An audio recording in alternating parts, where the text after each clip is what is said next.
libre tayo kasi ubos na ng pera natin. Lilipad lang to. Silbit lang. At least naranasan mo dot-dot diba?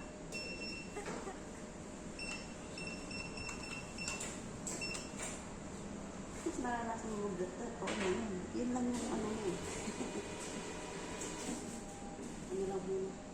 MOP or HK or MOP. Tapos siya na.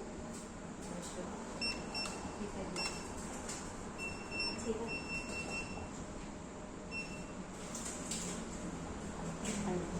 Tapusin ba? Ano ka pa sa pera dito? Yan, marami yan. Hindi na yung